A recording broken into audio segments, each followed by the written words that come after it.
So I think that is also something I'd just like to say. I mean, it might sound a little bit like science fiction-y almost if you've never heard about this concept before. And it's like, does it actually work? And like, is it really like a niche thing? Can we really do this? And I would say the answer to this is, yeah, sure, we can do it because we've done it for a long time and we know that it works. You're listening to the Sustainability Viking.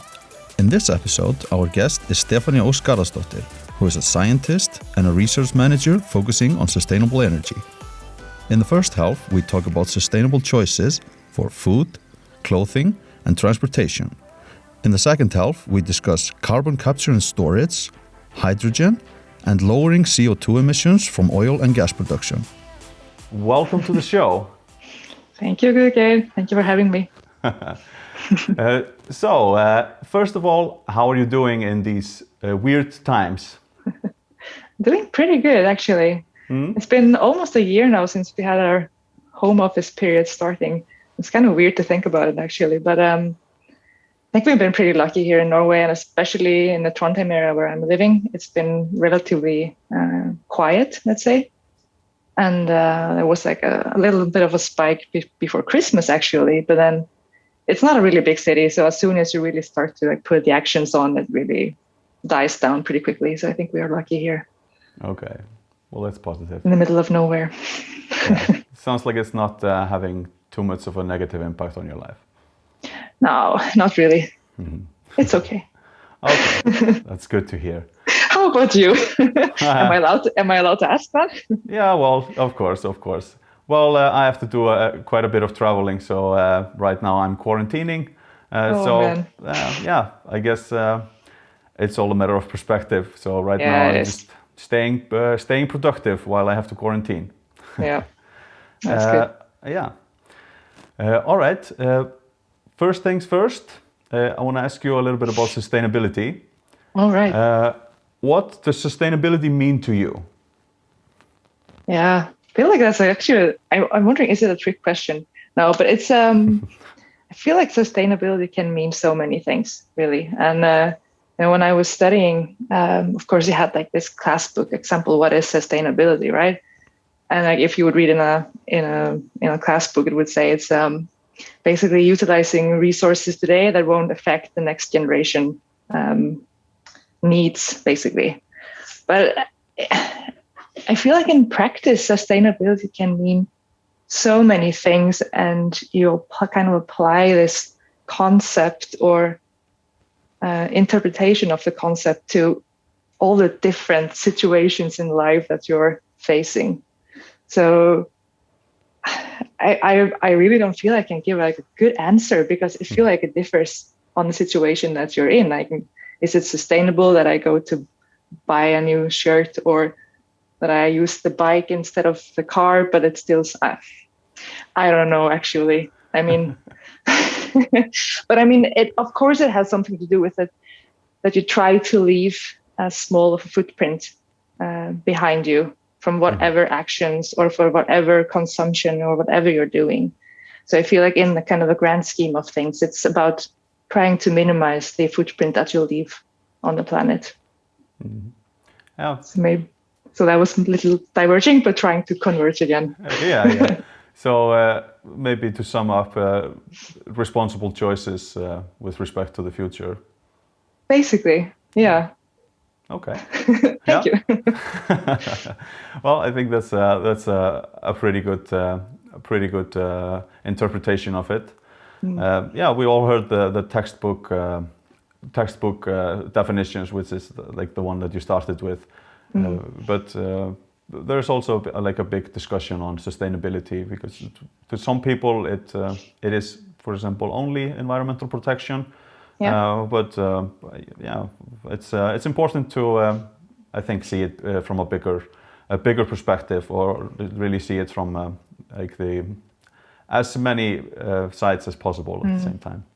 Absolutely, and just like drawing on that, if you go back to the textbook, I mean, sustainability, like the definition has basically like 3 dimensions to it. So one is the environmental dimension, and the others are the economic dimension, like sustainable growth and a green economy, or whatever you want to call it. And the third one is the social dimension.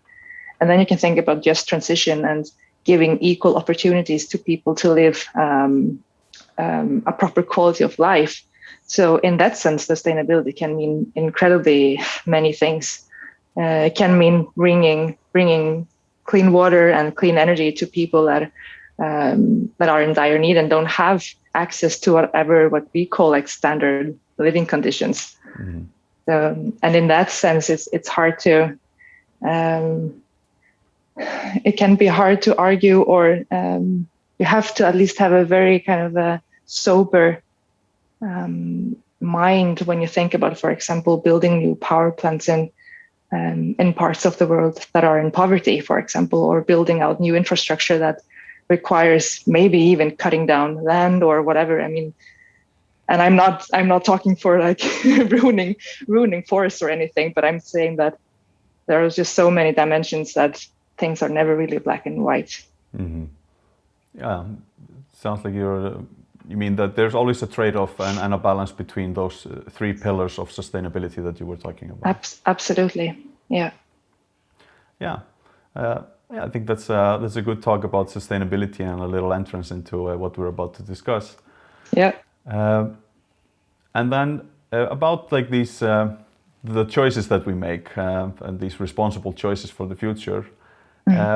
What's your first memory of making a choice based on sustainability?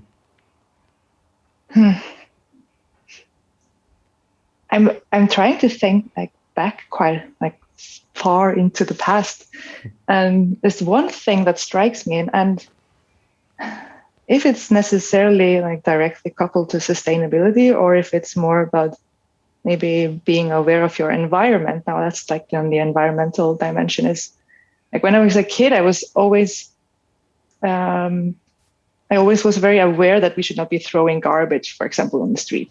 Yeah. And I have actually a distinct memory that I did once when I was like, I don't know, 8 or 9 or something. I threw a wrapping paper on the ground and left it there. And I had such bad conscience for like the rest of the day. It was really difficult. And that was like the first time that I was like, oh my God, I can never do that again. That was terrible. Just don't do that. So, I mean, it's these kind of little things that don't necessarily, you don't really think about maybe the grand scheme of things, but it's still so deeply rooted in you that you carry it with you in basically a lot of the things that you do later on. And it might have kind of led to this like a tiny obsession with like sorting out the garbage and like having so many garbage cans for different things around the house that has kind of snowballed a little bit in the past few years. But maybe that's my first memory that relates at least to some kind of sustainability awareness, at least. Yeah. So that's a while ago. Yeah, it sounds like you felt this responsibility from an early age. Yeah, at least to some degree. And then I think as you grow older and learn a little bit more about things, it starts to seep into more aspects of your life. And you start to think about, for example, the way we travel, which I gotta admit, I have not really been that great, especially like when it comes to taking flights and traveling with work, and these kind of things. But maybe more on a local level, though, it's a bit easier to implement things. And then, I mean, for example, I don't have a car. I haven't had a car for quite a while, and I basically rely on my bike. Yeah, well, the last time I owned a car on paper, I think was maybe 4 or 5 years ago. But I moved from Iceland from 11-ish years ago. And since I moved away from the country, I haven't been an owner of a car that I, let's say, use regularly. I've never owned a car here in Norway, and I lived in Sweden also for roughly 7 years, and then I never owned a car either. And I was a student also, so it wasn't really an option to go and buy a car. But as soon as you start living a carless lifestyle and you realize that it's actually possible, and you can maybe allow yourself to rent a car or be in a collective where you can rent a car for cheap. You only need to do that a few times a year, basically, if you really want to. Yeah. So no, I'm completely trailing off, but I think there was a point there somewhere. No, I think it's a good example.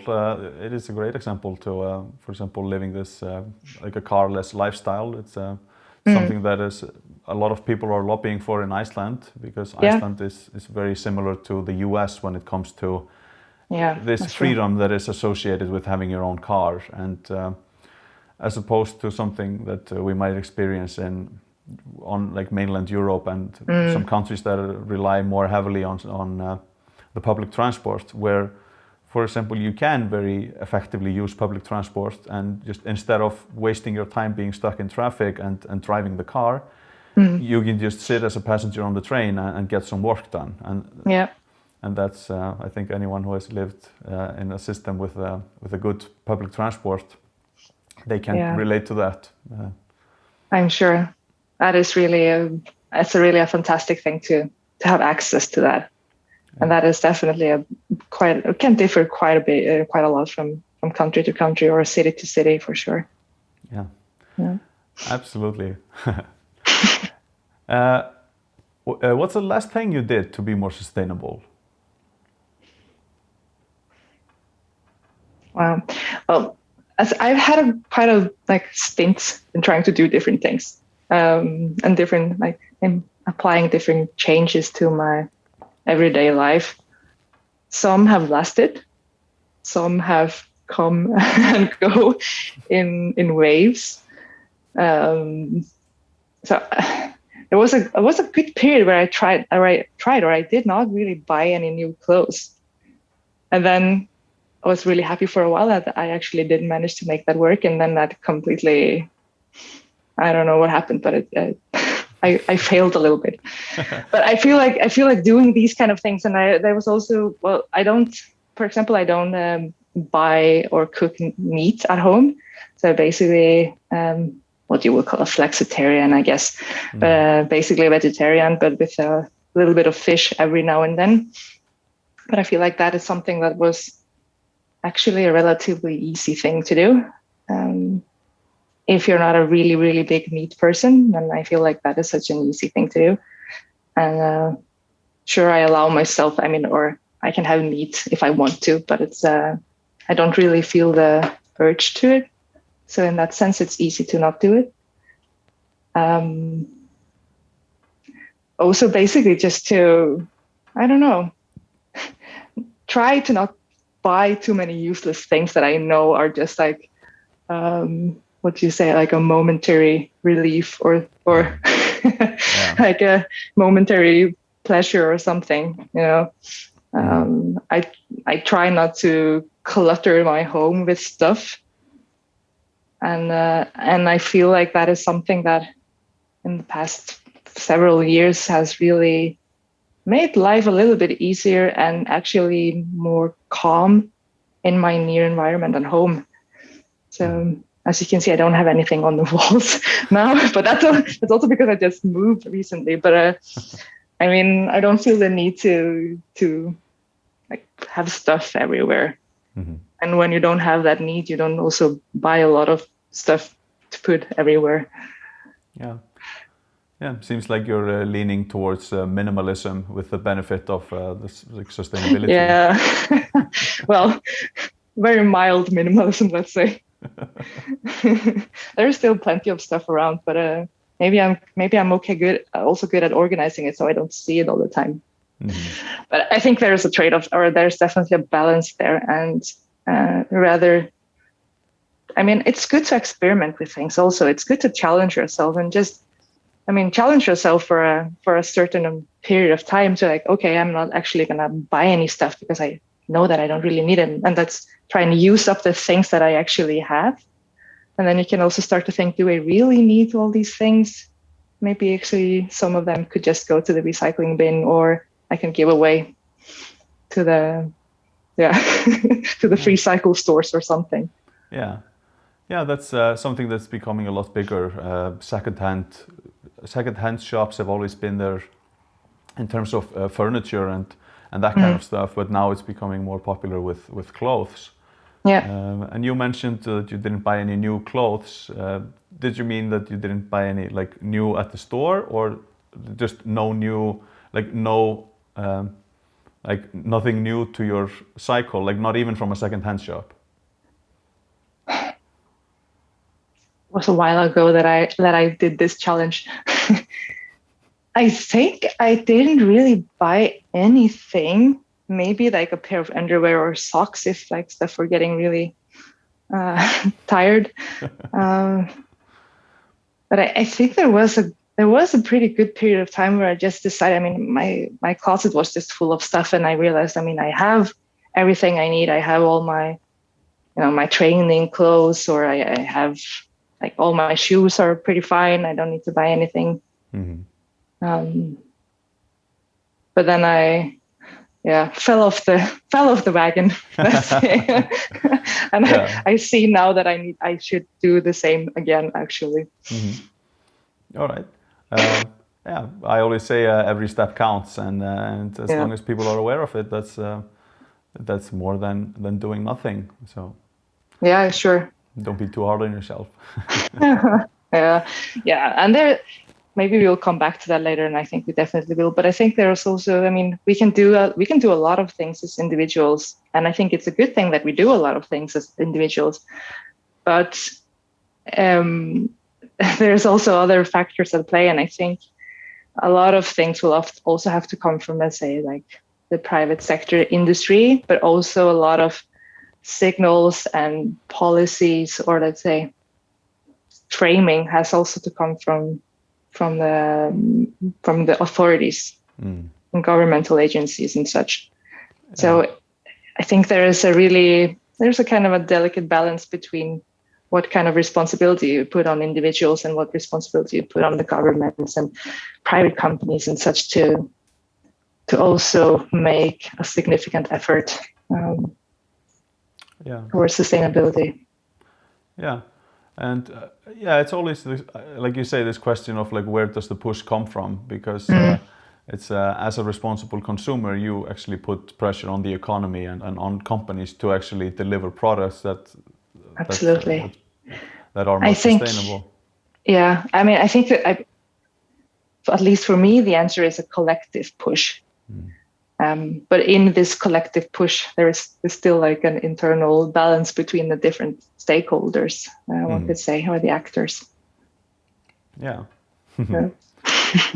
Yeah, and it's interesting to see what's happening, kind of, at least like all. Yeah, I think it's fair to say all over the world, with obviously some exceptions, but.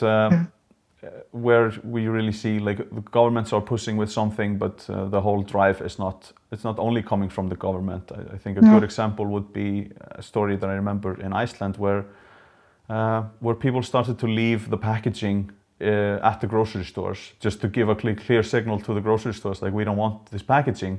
No, exactly. And then they started to put up recycling bins, and they also started to push their suppliers to just deliver the product with less packaging. Yeah. Because then there was a clear message from the consumer, like I'm not gonna throw away your trash. Like, I don't want you to sell me all of this plastic trash only for me to have to waste my time on getting rid of it. And it's interesting to see those movements, and then the whole discussion around it, where it becomes something like I guess it's quite a leap to make, but. Now there's this discussion, and I think it's already been agreed on, to ban disposable plastic bags. That doesn't happen automatically. It's because people do something like that the progress comes. Yeah. So it's like you say, there is this. It has to be this collective push from governments, and then from companies and individuals, consumers. Yeah. I think that's a really great example. And now I'm just, when you mentioned this, I was thinking, when I just moved to Norway, this was also a bit, maybe a little bit of an eye opener from moving from Sweden to Norway, because I feel like Sweden, in a way, was a little bit more aware of the footprint of the individual consumer in a sense. Because when basically the first time that I went to the grocery store here in Norway, I did see exactly what you're pointing to now, that all the paprikas, they were individually wrapped in plastic. Mm-hmm. And that was something, and there was like the aubergines were also individually wrapped in plastic. And that was something that I was not used to in Sweden, because they were, I think they have been much stricter on these kind of things. Yeah. So I felt like I was taking a step back into a little bit into the past. Like, no, guys, are we still here? Yeah, and that's always interesting to see with the plastic packaging, and it's the dilemma of the responsible consumer, because, for example, when you start to buy something more organic, then you run into the problem of lifetime, shelf time, because then you say, oh, I'm going to buy all organic, but then everything isn't wrapped in plastic, because it can be the difference of it lasting 4 days on the shelf or 14 days. So, exactly. So then that becomes a problem with. Then you really have to plan, and because otherwise you will just end up in a food waste situation, and then you start to think, what is actually worse here? Well, the food waste or the plastic? And I wouldn't want to do a life cycle analysis on that. No, that's it's very complicated, and it is. And obviously, I mean, obviously. Or you want to say obviously, but nothing is so obvious in this. You would think, okay, I'll just like source everything locally. I'll go and visit my local farmer and just buy it straight from him. Like he's an organic kind of farmer, and that should be the best thing. It would usually be the case, but not necessarily. Not necessarily, no. It is fascinating, and I mean, you can see that. Now we're getting a little bit into the technicalities, but I feel like this is an interesting thing to think about, is that when you look at maybe the whole chain of like growing the food crops, and then you transport them, for example, with a big container ship that has like hundreds of tons of foodstuff and other things on it, and it ends up in your local grocery store in Norway, for example. And for a lot of these foodstuffs, the transportation part of the whole thing is maybe not that big if you look at the whole picture. And then this kind of a trade-off between buying stuff locally and buying stuff that has been sourced like very, very effectively from a place like really, really far away is, as you say, not necessarily obvious. And of course, it depends on the product as well. If you're going to be buying like beef that is locally farmed, or if you're going to be buying like soybeans that are produced in Brazil or something. I mean, it is difficult. And I feel that's also why I'm think about this responsibility between like consumer and, private companies, the authorities, etc. But it is really difficult to put so much responsibility on the consumer and expect that the consumer makes informed choices, when it is so hard to piece everything together to understand the effect of your consuming pattern. Yeah. It's so I think, as you said before, we're all just really trying to do the best we can, right? Mm-hmm. And we can for sure identify things that we can definitely improve. We don't need to travel as much as we have done in the past, and that we truly see now in this pandemic. Yeah. I don't need to fly to Oslo, so that is like what I usually do if I have a meeting in Oslo. That's only like an hour flight, but it takes like 7 hours with a car or a train. Yeah. As the landscape here is just a mountain range, basically. Yeah. But I mean, I would do that in a day, like fly in the morning, and then you fly home in the afternoon, and then you're thinking about now, like, well, that could have been a Teams meeting. Yeah. And that would have saved quite a bit. Yeah, exactly. Those kind of things choices. are obvious and have quite a big an impact as well. Mm-hmm. Yeah, yeah, absolutely. What do you think is going to be the next thing that you will change to be more sustainable?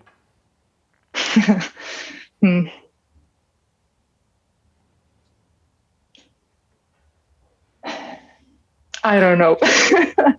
I don't know. I think, well, I feel like after this pandemic thing is over, I will be more conscious, definitely, of my travel choices, for sure.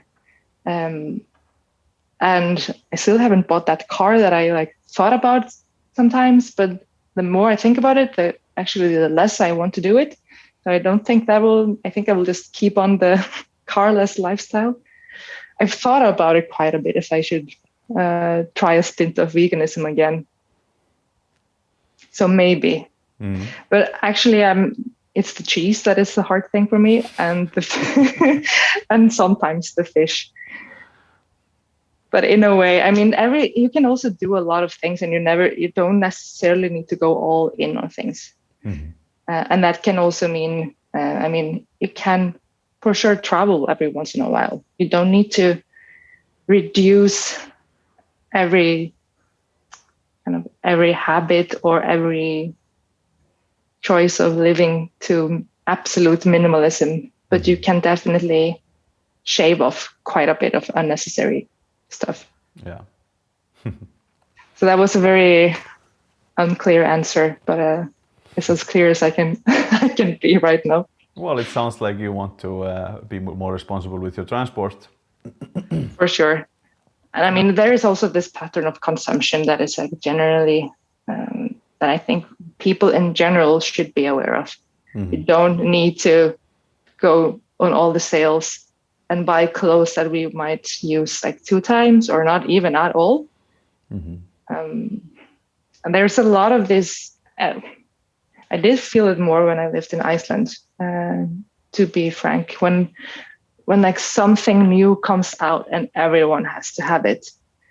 That was a very kind of a clear herd behavior, maybe it's called, I felt.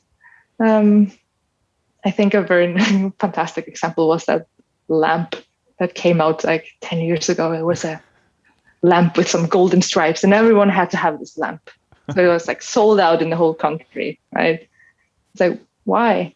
Don't you have 10 lamps before, or vases or whatever? I think there's a lot of those kind of decisions that people can so easily cut out. So easily. Yeah, absolutely. And yeah, exactly. I guess fast fashion and also this fast furniture would also be a term. Absolutely. So fast interior. Yeah. Fast whatever. Yeah. Yeah, because it is. I remember being like that myself. To just always wanting that's cool, and then that's the effect of marketing and it's difficult to explain for people who aren't familiar with Icelandic culture, but flott is something. We want things to be flott. That's you really see it when you go, for example, to mainland Europe, where people live in these older cities and things aren't as really clean and super modern like we would do more in Iceland. But people more celebrate things being a little bit worn and yeah, and you can celebrate having your own style and own sense of comfort in a way. Well, I mean, I guess it has a lot to do with Iceland being this small, and you probably see a similar kind of behavior in societies of that kind of scale, which is pretty small. That so much about your fellow citizen that you're always in a kind of a competition, or you're comparing yourself with others. But I think when you live in a little bit of a bigger society, and maybe especially in the European cities where people have quite a different mindset in many ways, that you don't need to compare everything with your neighbor and you can just mind your own business a little bit more. Yeah. And I appreciate that. Yeah. I remember a friend of mine, he always called it the cool competition, and I always, I always liked that word because I think it was definitely relevant. Very. Yes. Yeah. Okay, Stephanie, I think we've covered a little bit about of your personal stuff, but now I really want to switch into like the professional stuff. You're a research manager, and you have a PhD in sustainable energy, and so I would just like to go into a little bit of what you've been working on. So I would say first off, can you explain to us what carbon capture is, or carbon capture and storage? Absolutely. So carbon capture and storage, or in short CCS, is something that I have been working with now for almost 10 years. It's time flies. And it's something that I started to get interested in when I did my master degree in Gothenburg in Sweden 10 years ago. And carbon capture and storage is basically a suite of technologies that remove CO2, carbon dioxide, from gases, flue gases, or other types of gases that would be otherwise emitted to the atmosphere. So you remove the CO2 from these gases. You can, for example, see, like imagine a smokestack coming from a factory or a power plant or the like, where you would then basically like almost scrub the CO2 away from the gases coming up from the stack. And then you would kind of concentrate the CO2 into a liquid or a gas form, and you would eventually then collect it and pump it below the Earth crust, basically, where it is stored for many, many thousands of years, and will eventually crystallize into the how do you say, geological formations where you actually inject it. I'm trying not to be very technical, and I should have like the pop sci manuscript in my head because I have done it several times, but it's somehow got a little bit lost in the process. Yeah, and so take us through the process a little bit more. So these would be emissions from factories or any kind of production industry. So the emissions, they are captured, and then if I understand you correctly, the gases are pressurized to reduce the volume, so they're easier to move. Exactly. And then they are moved to some sites where they're going to have a final destination or a final storage. Yes. What would those sites be? Because you say that they are pumped into the earth. What would be an example of a place to store these CO2 emissions? Yeah, so I'm not a geologist, but I will try to explain. So you have like different places where you can do these kind of things. A good place to do it would, for example, to be out in the ocean, and you have these so-called aquifers, and those are areas under the seafloor, quite like a couple of kilometers even under the seabed, where the rock is really like it's like a sponge almost. So it's like a really porous rock. It has a bunch of little holes in it. And that kind of a rock is really feasible or very nicely designed basically to store CO2. So you would then inject the CO2 through wells below the seabed. And then these rocks would basically then absorb the CO2. And because it's heavily pressurized, it doesn't like leak back into the atmosphere. It doesn't seed back into the ocean. And well, if it does, then it's like in the 0.000% like leakage rates. So it basically stays there for many thousands and thousands of years. So that is one of the alternatives. But then you also have, for example, oil and gas fields that have been depleted, that have already been you have pumped all the oil and all the gas from there. And those can also be suitable to store CO2, because then you generally know very well the characteristics of these kind of sites. So you know that they're safe. You have basically all the monitoring systems in place from your oil and gas operations. So these places are also really good candidates. Okay, so that it seems that you would then pump the oil or the gas out of the ground, put it into the energy system, use up, like burn the oil and the gas, and then capture the CO2 from like the process, and then you would just that could be like one. Yeah, well, that could be like one value chain, you could say, but. I think what is also important to realize that this technology, CCS or CO2 capture, it can be used for not only for, let's say, power generation where you're burning coal or gas. You can also use it for heavy industry. For example, when you're producing steel, cement, aluminium, even pulp and paper.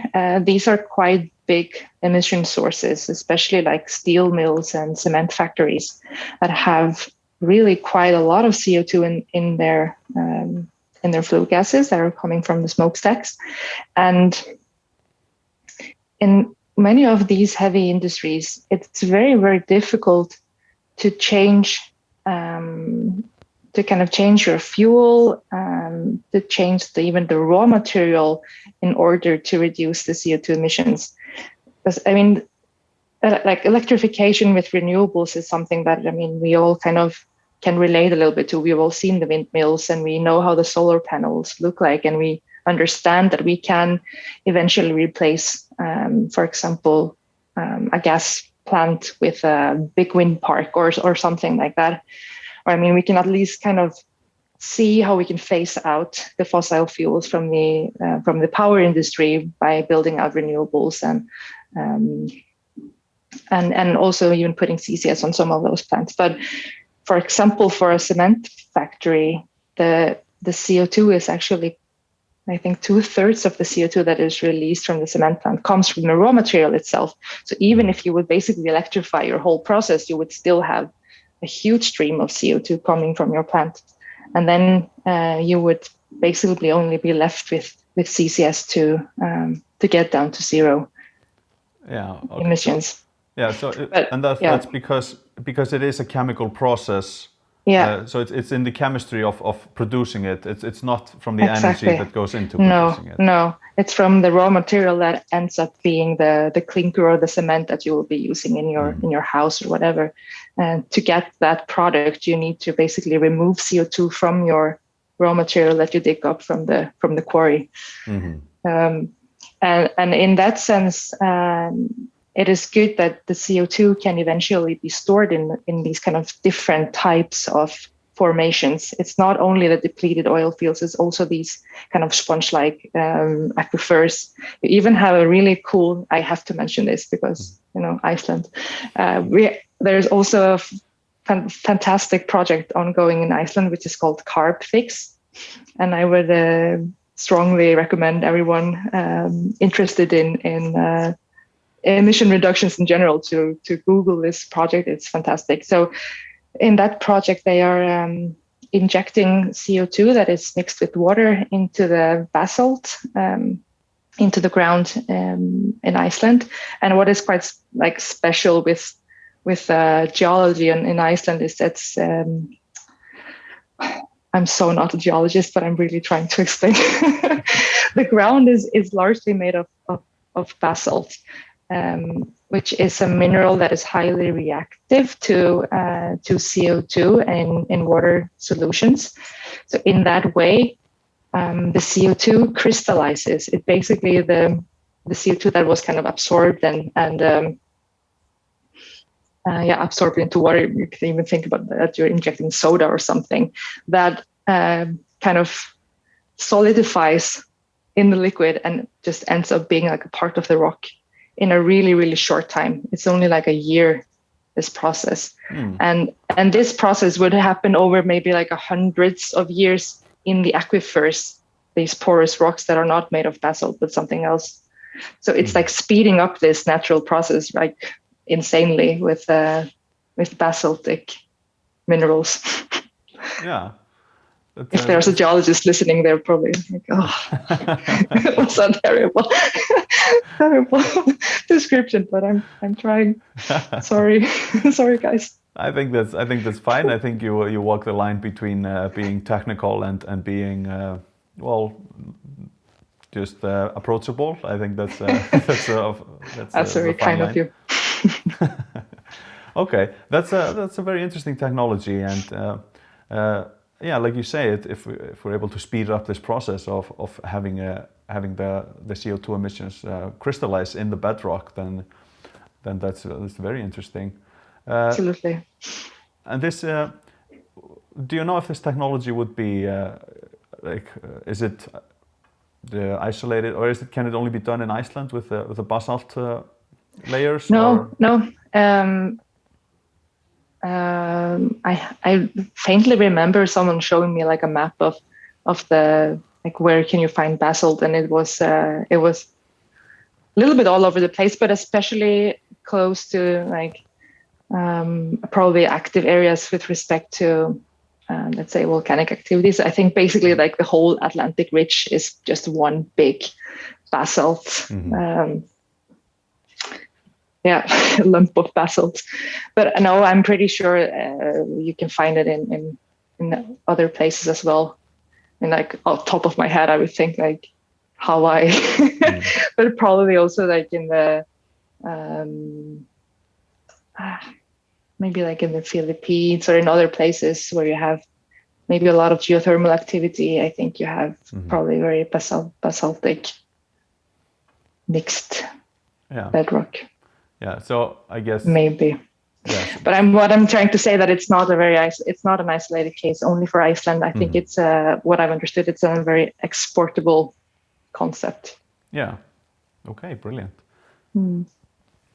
Yeah. Brilliant. And can you let's see if it's going to be interesting to go down that road. Can you explain, because it's not obvious how you get the CO2 out of the emissions. So how do you isolate the carbon in this process of carbon capture? That's a good question. And as I maybe said the first time around, so carbon capture and storage is really a suite of technologies, and that means that for the capture part, if you start there, you have different methods to do things. So for example, maybe the most mature technology, and this is technology that has been used in the oil and gas industries for decades for, let's say, different purposes, definitely not for very environmental purposes, but it's the same technology, so you can apply it to different things. It's basically, let's say, scrubbing away the CO2 from the gases, and you can almost imagine that you would be leading the gases through some kind of a bath, and you kind of clean your gases in that way, like push them through this liquid basically. And what comes out of the top of this liquid container or bath or whatever you like to call it is basically gas that contains no CO2 anymore, or very little amounts compared to what you pushed into it. Basically maybe only nitrogen and maybe some water or some other smaller components, maybe a little bit of oxygen. But absolutely the biggest part of the carbon dioxide is then absorbed into this liquid. So then you have basically, let's say, scrubbed the CO2 away. Yeah. And then you need to have like a second step in that process where you would actually release the CO2 again from your liquid, because you want to isolate the CO2. You want to have it as clean, or at least reasonably clean stream of CO2, so that you don't spend too much volume on other stuff. And then you have kind of maybe collected your CO2 in a tank, or you can push it through a pipeline that eventually will transport it to the final storage destination. Mm-hmm. So that's the gist of it. Yeah, you mentioned this liquid. Would this be water or some kind of a chemical catalyst? It can be different things, but the kind of the most mature technology is basically water that is mixed with chemicals. So you have both water and certain amount of or mixture of chemicals that you mix into the water, and then the CO2 will react both with the chemicals and the water solvent, as you might call it. And that's kind of one way to do things. But then you have other things, you have other technologies, for example, membranes. And membranes, you can also kind of see them as almost like a sponge in a way. Or a filter. Maybe a filter is a better word to kind of imagine. And it kind of then filters out basically all the other gases, so they would just like flow through, and then CO2 would be on like left on the other side. Just to put it in very simple terms, and then you could kind of recover the CO2 that has not gone through the filter, or the vice versa, you know. Mm-hmm. Yeah. So that's also like one technology that works pretty well. But all these technologies, of course, have their drawbacks and advantages, and they work differently in different conditions and so forth, and technicalities. Yeah. Can you give us a good example of this liquid, or what do you call it then? Wet scrubbing, or? Yeah, you could call it that. You could call it, yeah.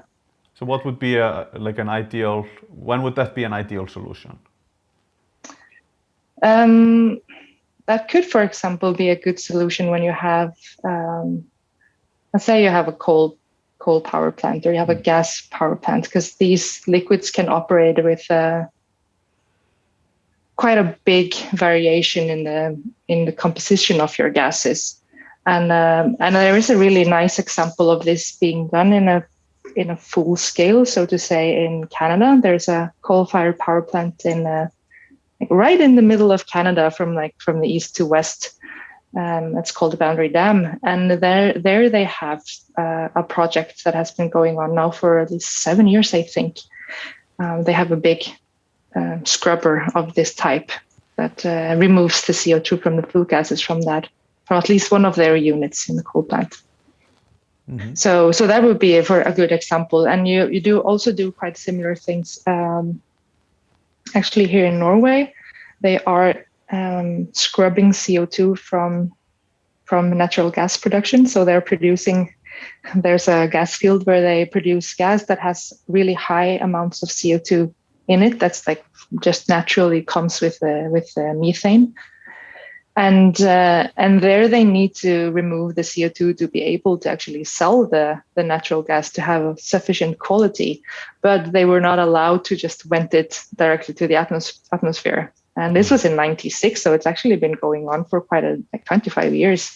So then they were basically like, if you guys are going to produce from here, you need to do it properly, and then you need to remove the CO2 and you need to return it back to where it belongs, like in the ground. And there they have this type of a technology, and it has been working for 25 years and storing CO2 for 25 years. So I think that is also something I'd just like to say. I mean, it might sound a little bit like science fiction-y almost if you've never heard about this concept before. And it's like, does it actually work? And like, is it really like a niche thing? Can we really do this? Mm-hmm. And I would say the answer to this is, yeah, sure, we can do it because we've done it for a long time and we know that it works. But I mean, I can talk about this forever, obviously, as I've been working with it for a while. But I think what I also feel is very important. I mean, there's never really like a single silver bullet. And I feel like this is something that you can never repeat enough. I'm very much this kind of, you have to use all the tools. You have to do everything that you can. We cannot really afford to omit anything. Mm-hmm. And that means basically for whatever stuff you're talking about, especially when it comes to energy. And I mean, we cannot, in my honest opinion, or in my opinion, we cannot close down all the nuclear plants. I don't think so. And just say that we're going to build humongous wind parks to cover everything. I think I really feel that there has to be some kind of a sober attitude when thinking about how we are actually going to phase out or decarbonize our society. And sometimes I feel like people are starting in the wrong end. Sometimes, not all the time, but sometimes. And I know there's always a heated debate about different things, but and that's kind of fun. I mean, that's kind of fun. Heated debates are kind of fun. Yeah, it sounds like you've reached the conclusion of, or you've come to your conclusion that that you are like pro-nuclear. Yeah, for sure. I mean, I'm basically pro everything that is low carbon, that is effective, that we know that works, that will help us reach our, I mean, I'm like thinking about climate targets all the time, and especially emission reduction targets. And as I see it, until we have managed to build out such extreme capacities of renewables to phase out the biggest environmental, let's say, bad guys. I mean, that's the big coal plants and the lignite plants and the stuff that pollutes the most. Then I would not start with closing down the nuclear plants, even though there was, of course, a terrible accident or a terrible disaster in Japan 10 years ago.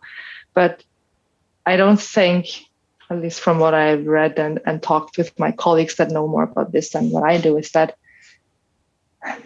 is not something that you would necessarily, reflect on all the other plants that are up and running now. Mm-hmm. So in that sense, like, start with the stuff that pollutes the most, mm-hmm. and go from there. Yeah, it's always interesting with nuclear energy, because nuclear energy seems to be, and maybe not the best analogy, it seems to be a little bit like flying and then safety, because people tend to think that it's dangerous to fly, but when you look at the statistics, like where do you have the most deaths per trip or per kilometer or even per minute of traveling, then it's definitely not flying. No.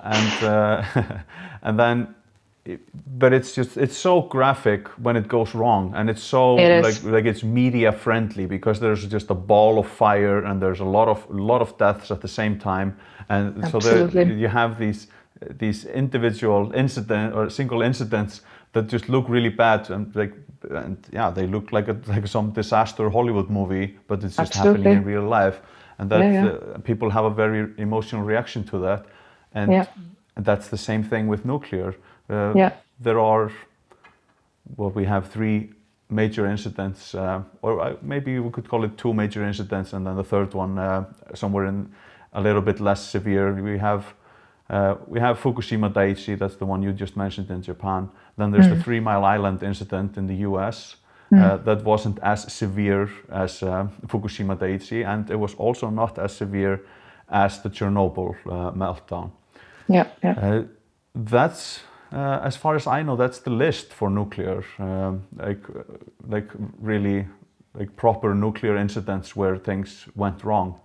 And it's interesting to look also into the deaths. When you compare, if you just take a death per, and to get a little bit technical, like 1 death per, let's say, gigawatt hour of energy produced, then nuclear performs very, very well. And I know quite a few people who have gone very far in environmentalism, and they always like against their own beliefs come to the conclusion that they just have to accept nuclear energy as a future energy, or at least not just go aggressively to have them shut down.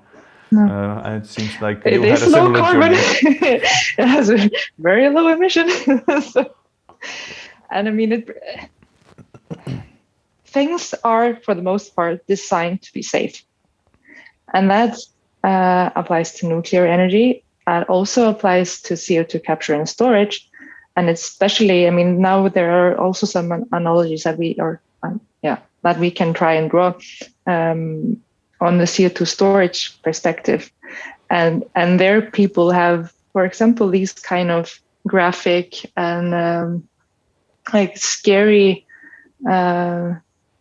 impressions when they read about, for example, some lake in Africa where there was a CO2 leakage from a natural source that like suffocated animals or suffocated people or something of the sort. And then, of course, when you read about that and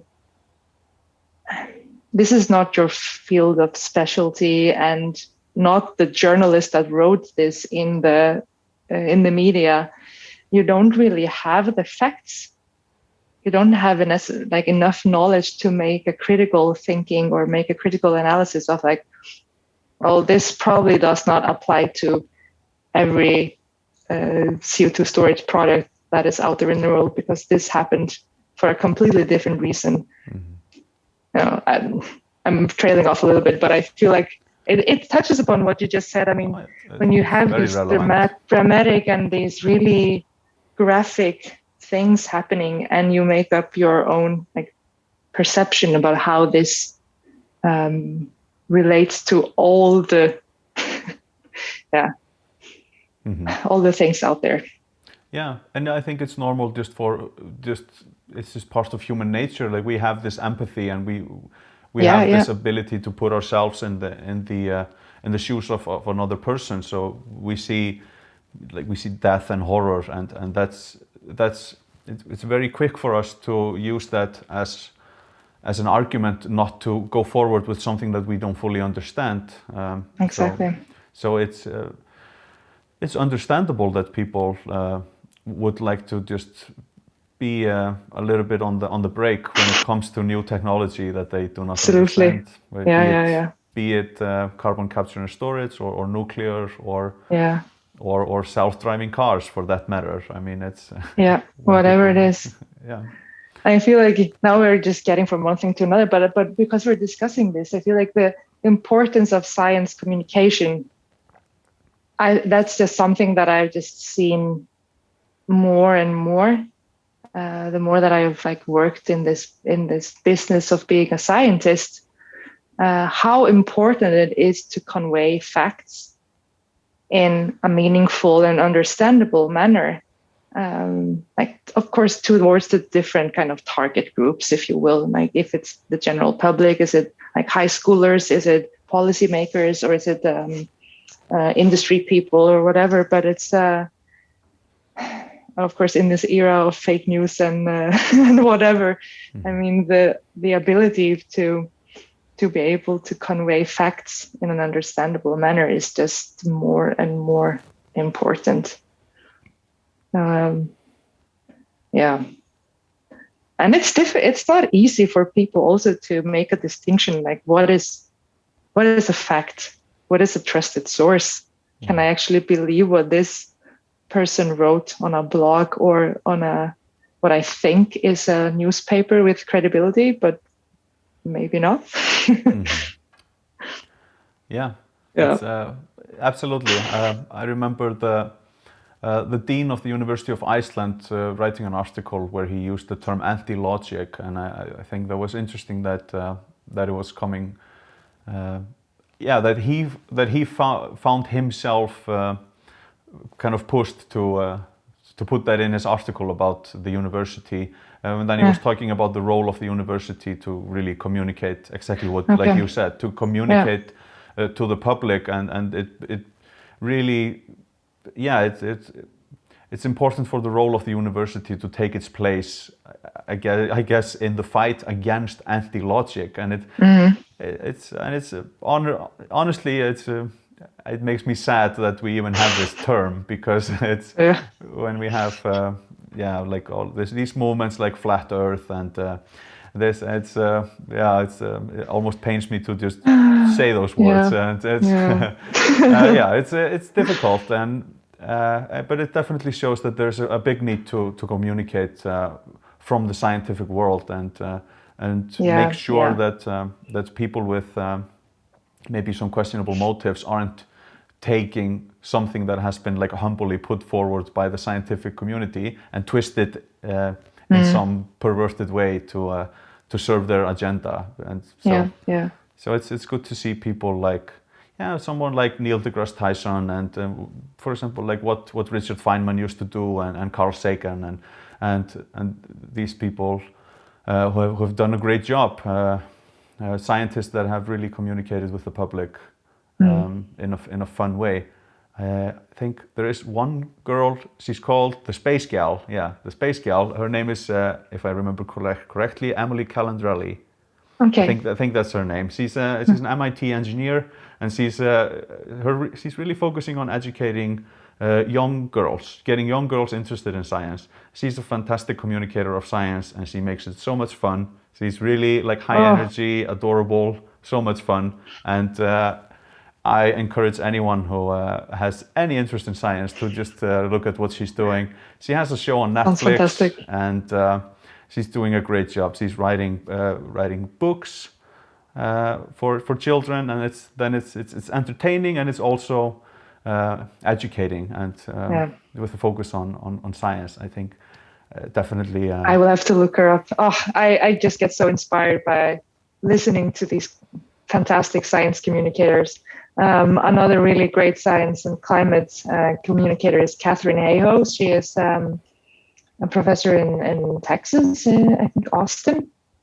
And she was also really great at explaining the phenomena that happened in Texas a few weeks ago, where they had a really a severe cold period when a bunch of their power plants basically just striked.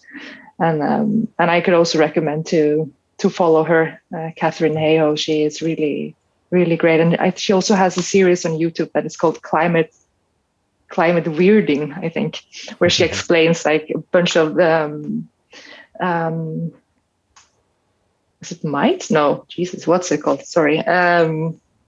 She explains a lot of like urban legends and clears up a lot of nonsense, so to say. So she's really fantastic. Yeah. That's great. Yeah. Sounds like an interesting channel. Okay.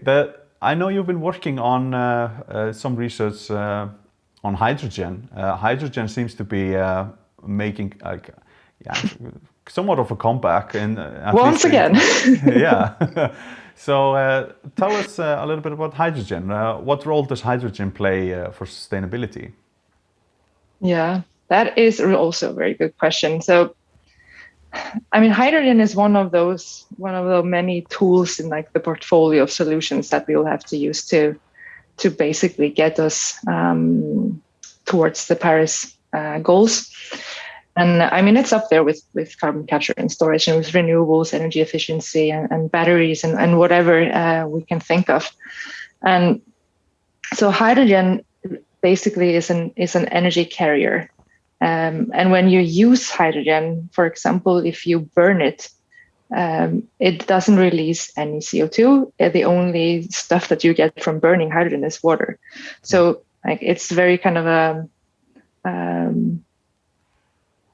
low carbon, you could definitely call it like a low carbon end use energy carrier.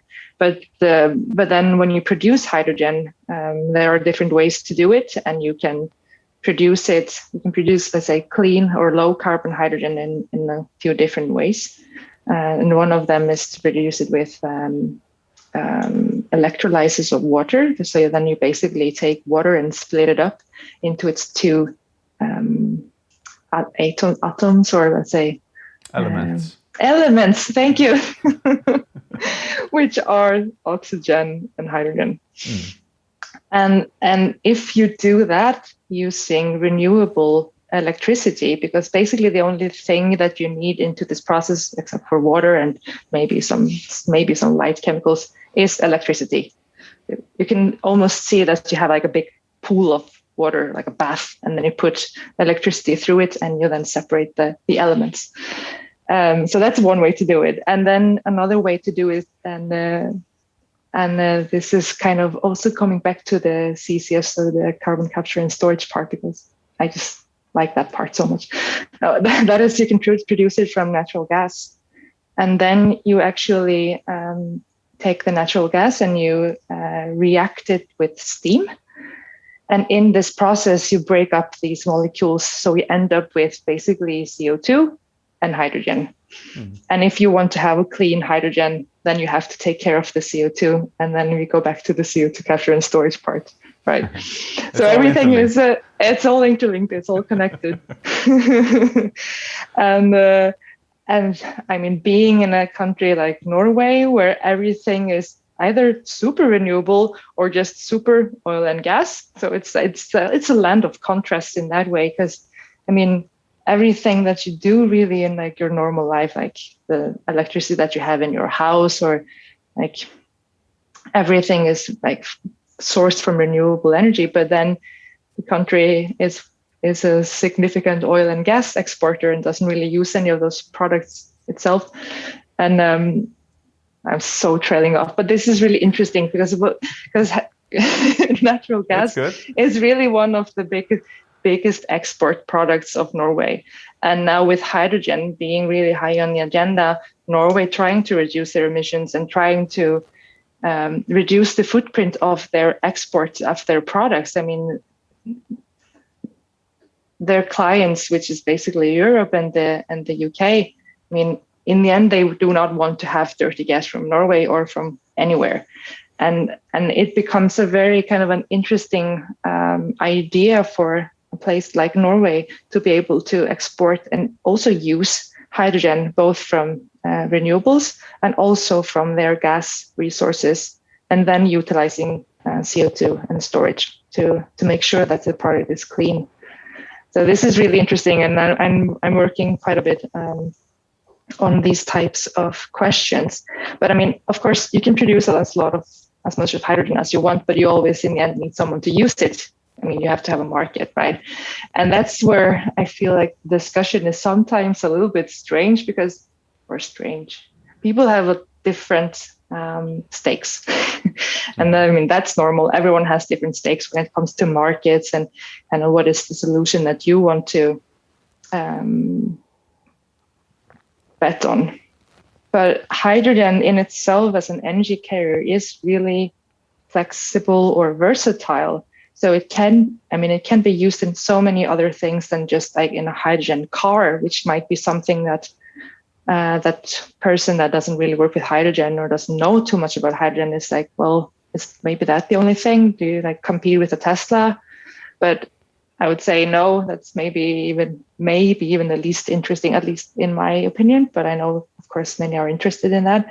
But there are so many other applications. You can use hydrogen in a bunch of industrial processes as a raw material, for example, instead of maybe coal or any other fuels. And that's like one thing. And then you can use hydrogen also for like as a fuel in the shipping industry for like heavy transport, like heavy duty trucks or trains or maritime applications are really interesting. And then you also have just a whole bunch of hydrogen that is being used in industrial processes today that is being produced from gas or coal without any CO2 capture and storage. So that product is already really dirty. Mm-hmm. But what is interesting is that in Europe, especially, there's been this kind of a hydrogen wave, and the European Union and a whole bunch of European countries have just in the past year or so come out with their hydrogen strategies, and they're really like big visions of our hydrogen society, where you have like renewables and hydrogen and like the interplay between those different things in the energy system. And it's a fascinating discussion, and people have all kinds of different opinions. But I think the discussion is basically that, yes, we see there is probably a big role for hydrogen, or big. There is a significant role for hydrogen. It's not necessarily completely clear on what types of industries or sectors will be the biggest markets for it. Probably like heavy industry, where you can use hydrogen directly in all the different processes to produce maybe biofuels or whatever kind of chemicals, plastics, or metal products in the steel mills. Mm-hmm. So I think there is a role for hydrogen for sure, like in this portfolio of different solutions.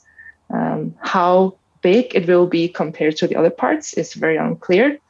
but I think people are catching more and more onto that. Okay, we actually need to use hydrogen as well, in addition to all the other things. We cannot electrify everything, and we cannot also put CO2 capture and storage on everything. We need to do all these things in combination.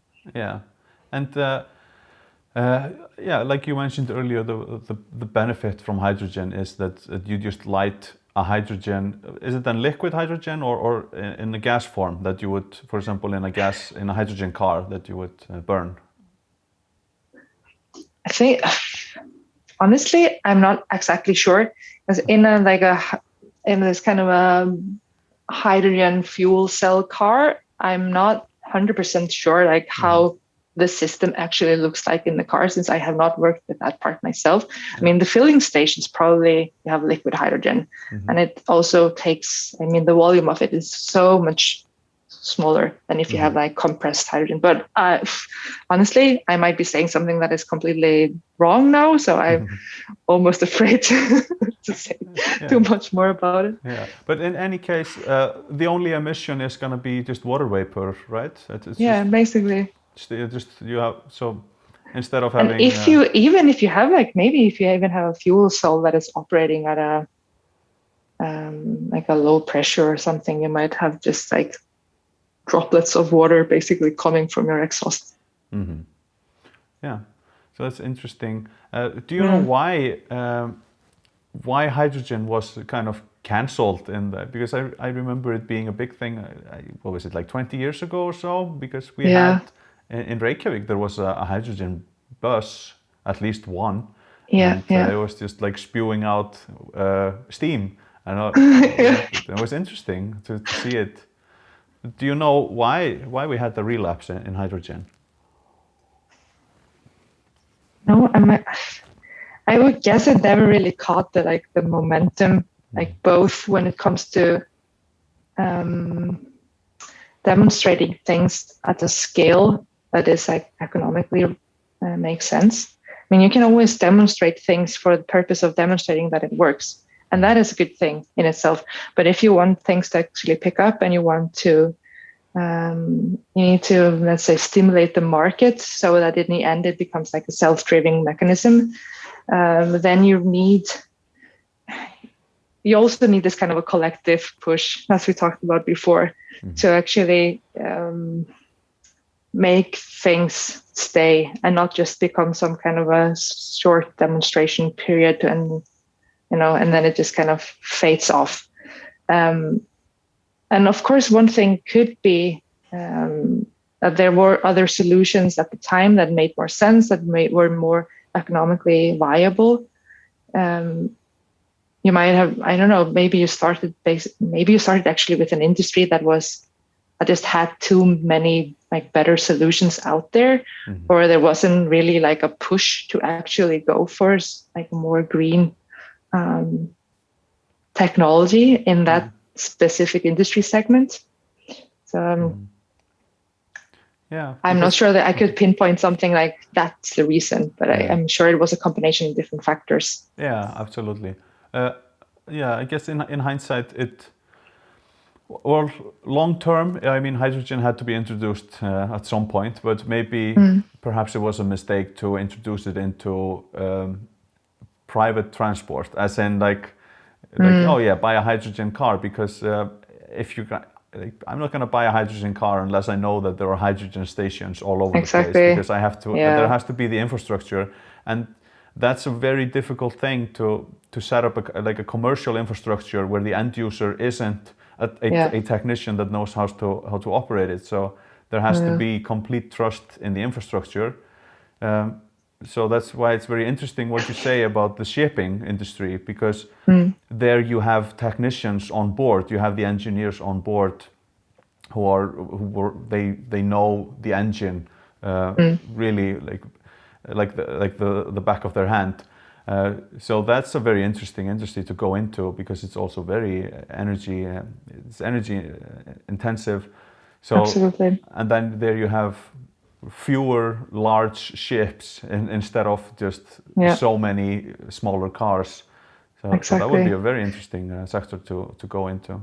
Yeah, I know that is really interesting sector for sure. And like looking at harbors, they could be more like a feasible place to set up like a hub, like an energy hub, for example, where you have different like end users for your hydrogen. That could be for both like the big freight ships. It could be like a lot of the small logistical aspects that are happening in and around the harbor.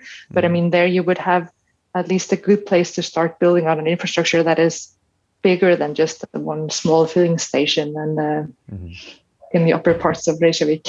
Yeah, exactly. Yeah, and there are a bunch of, or at least a handful of this type of projects that are going on in Europe. So I think I'm hoping that it will actually like properly take off this time. And I feel like the momentum is different now, and like the political landscape is also different because it is high on the political agenda, especially in Europe. So I think that's a good sign. There's willingness to do things. Yeah, absolutely. Absolutely, and it's very interesting to hear about hydrogen making a comeback, and it's gonna be exciting to see what happens. Yeah, I think you have also worked on that most of what you do is trying to I guess make the world just a little bit better, one step at a time. And you also worked with like you're a part of a research project to reduce the emissions from oil and gas production. Tell us a little bit about that. Yeah. So part of my work at SINTEF, or basically how we operate, is that we do have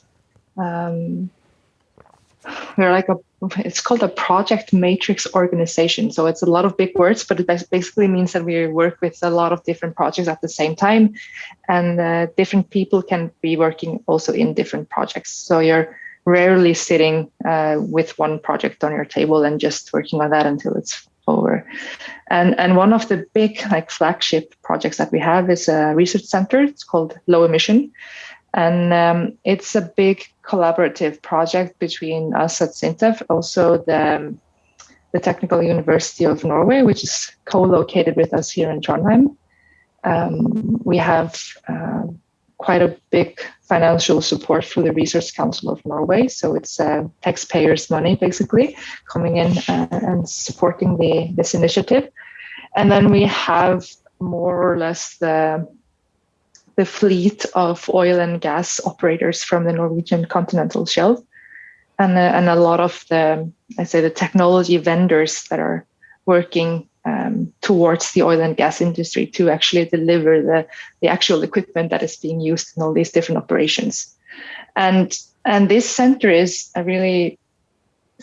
it's very interesting, and it's really fun to work in it. The focus of the center, as you said, is to reduce emissions from production of oil and gas. So it's definitely debatable. Like, okay, why are we then producing oil and gas in the first place? Is it actually worth it to work on reducing the emissions just from producing the stuff? And there's been, I kind of like this discussion. It's interesting because people have such different feelings about it. And I think it's healthy to have a bit of a critical mind when basically on everything that we work on or do towards the oil and gas industry. But as I see it, and this is just a little bit of a fact, basically, is that Norway is definitely not going to stop producing from their resources, at least not in the, 40, 50 plus years perspective. I do not foresee them closing down things. They do want to reduce the footprint of their whole operations. And that means from everything that they do, from pumping up everything from the ground up, from transporting your product, and also towards the end user. So there is basically even though we don't treat the holistic perspective in the center, we do see a lot of the operators that we have with us. And then I say operators, I mean basically those guys that own and produce from the from the sources. So that's companies like Equinor, Total, Wintershall, ConocoPhillips, like these big oil and gas producers. And they have in the past, they've in the past been oil and gas companies, but now they are, many of them, for example, Equinor is kind of gradually getting more into being an energy company. And that means that they're building like offshore wind parks and realizing that they just cannot stick with business as usual. And this means that that even though there is production and it will be ongoing, every emissions that we can reduce is a good thing. And even, of course, the most emission, I'd say, intensive part of the whole thing is to actually use the product.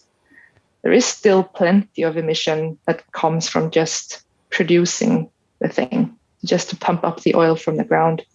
And for Norway as a country, those emissions are a really big chunk of the domestic emissions. So Norway really needs to actually cut those.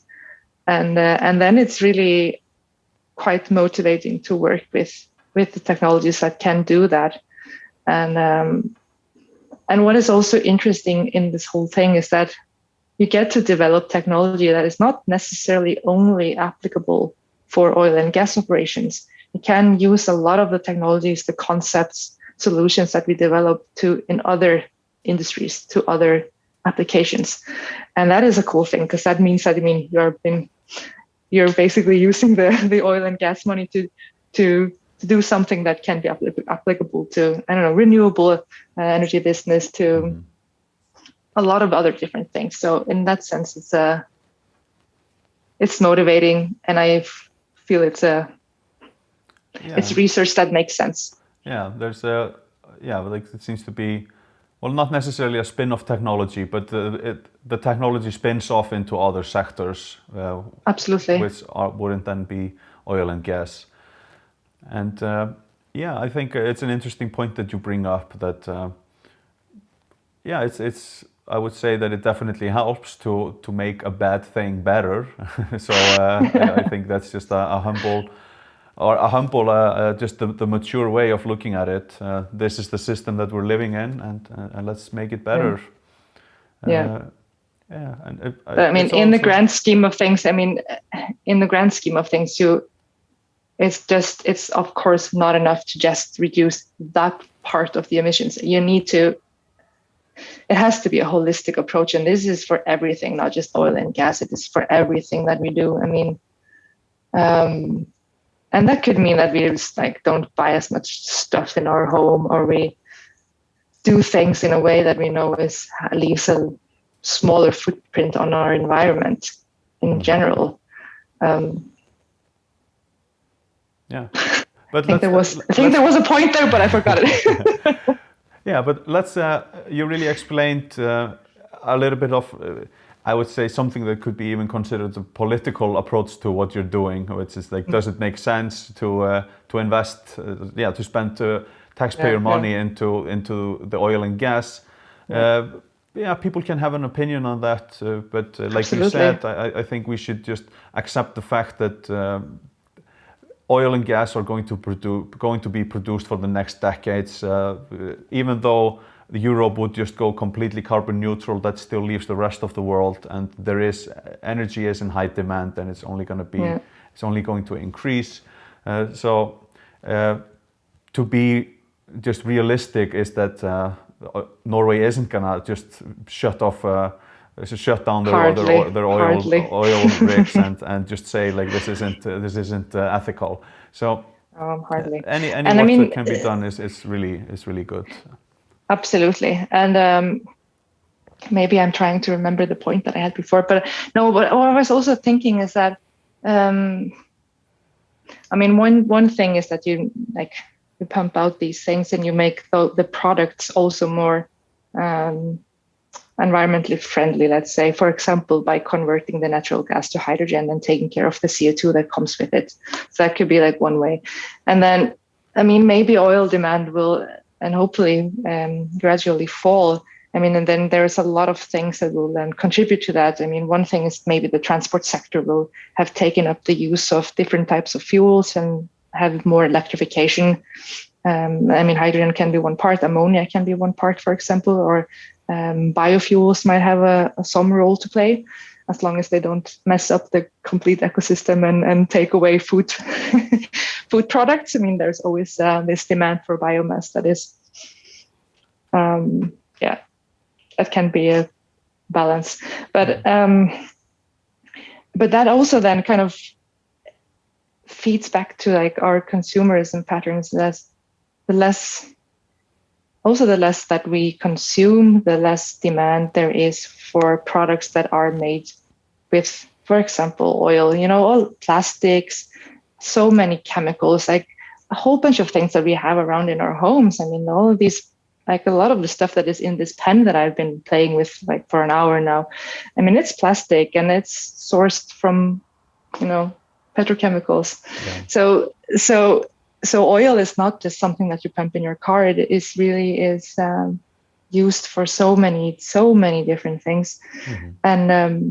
And as more as we can, for example, reuse materials, recycle things so that they still have high enough quality to be used, for example, in building new buildings or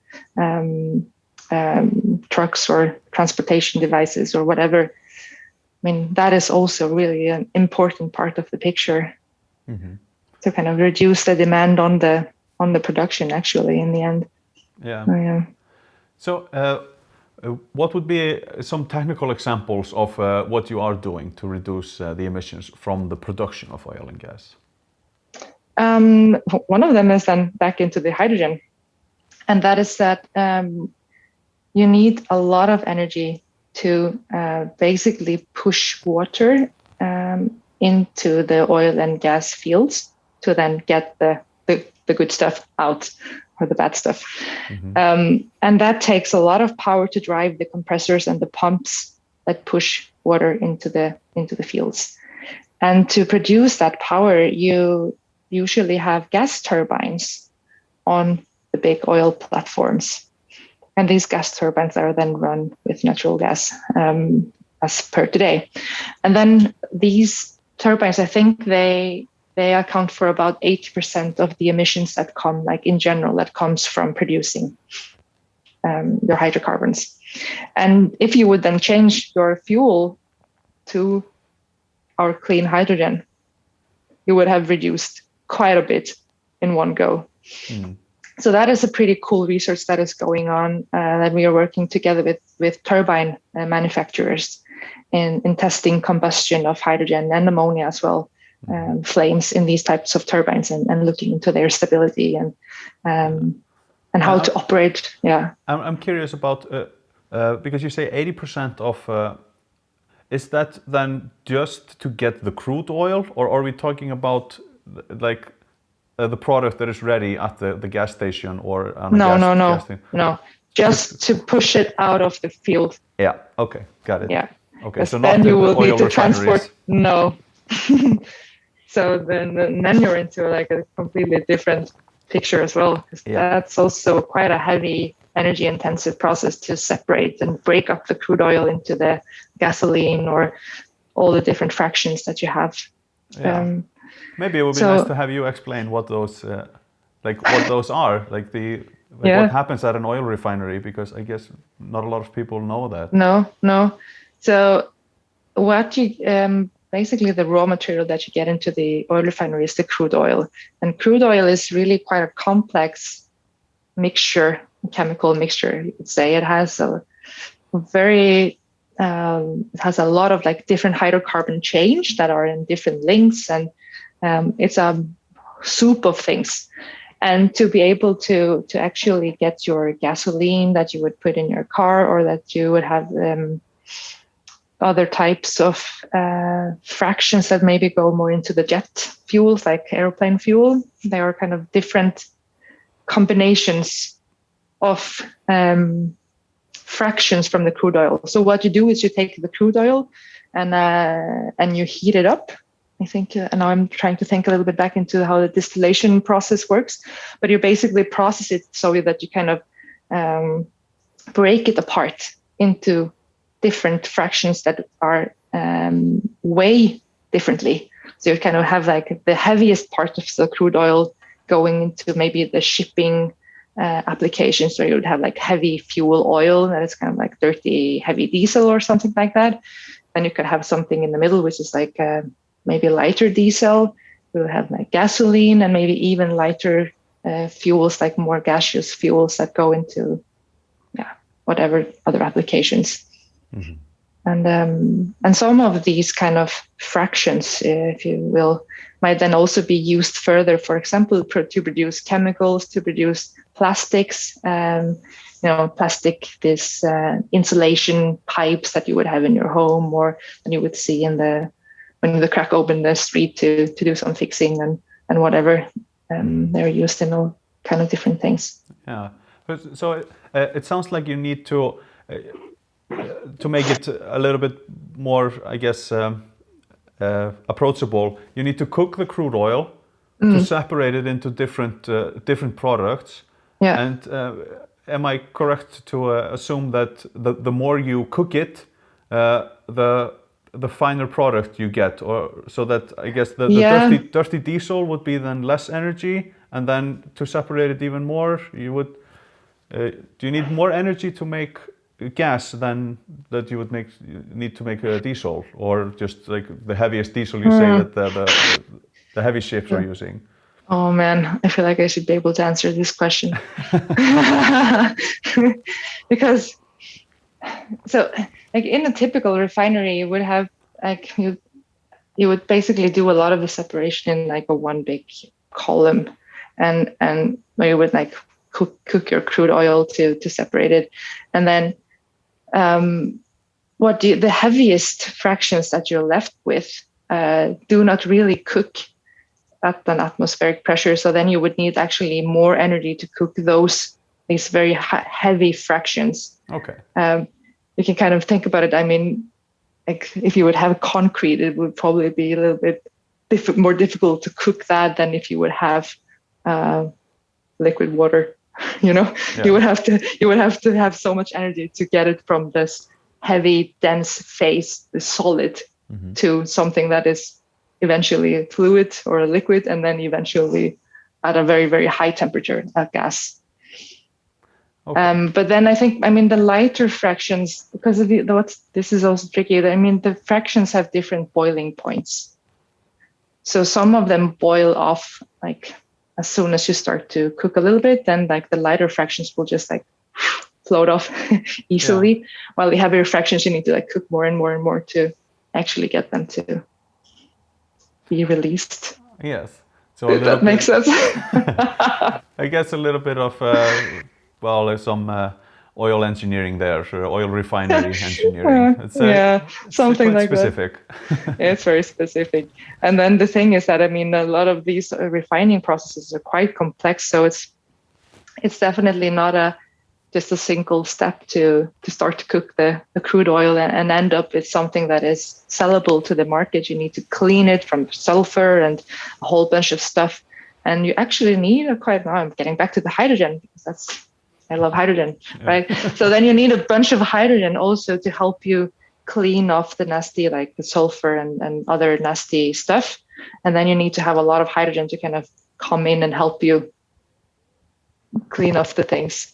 Yeah. So hydrogen is actually really an important part when it comes to refinery operations. And that is maybe one of the lowest hanging fruits to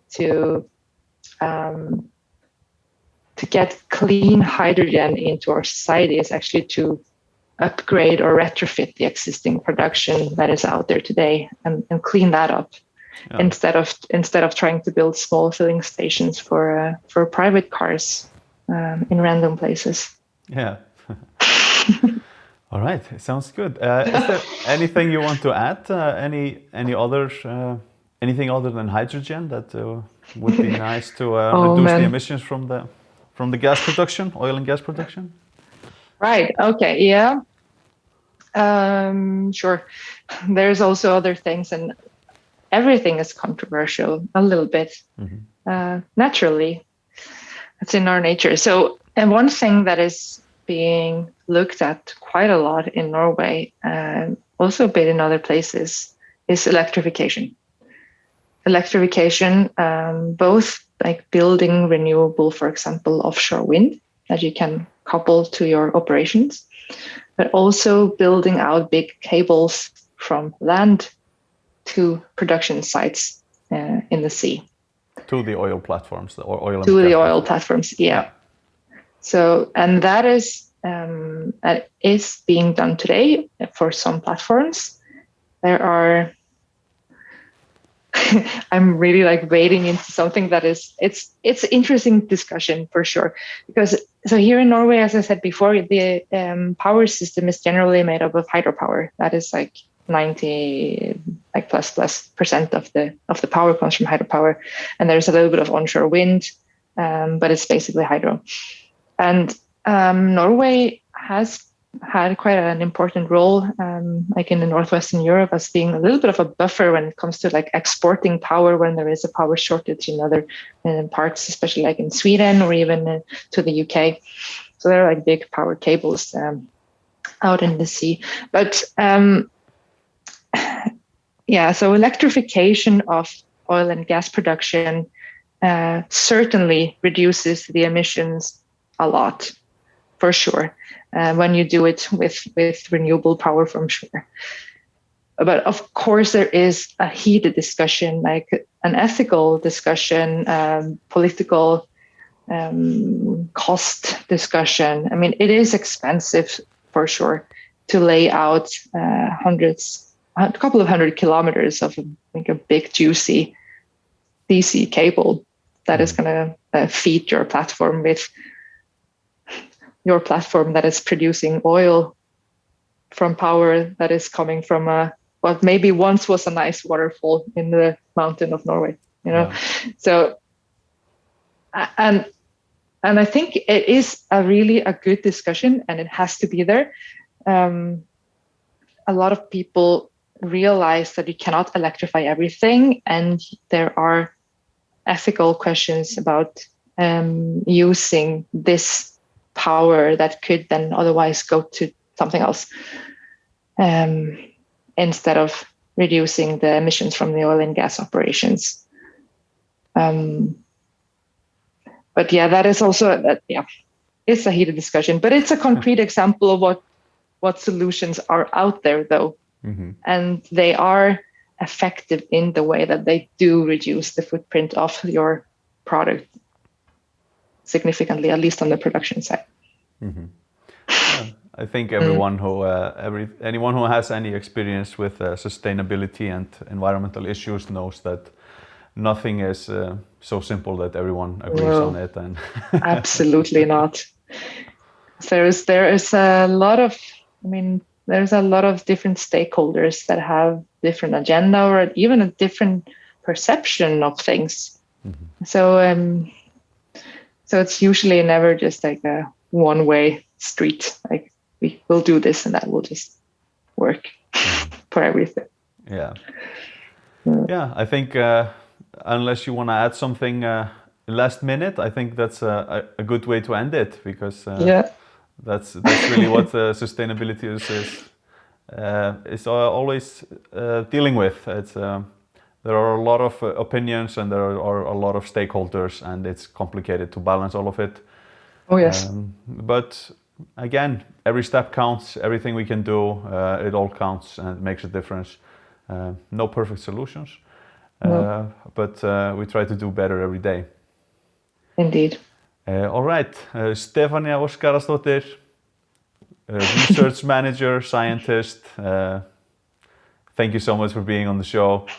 And thank you for having me. Yeah, we will probably have you back at some point, because you are just a fountain of wisdom when it comes to this. Wow, thank you so much, Birgit. It was really nice talking to you. You too. Okay, that's the show for now. So let's say goodbye to Stefanía. Bye-bye.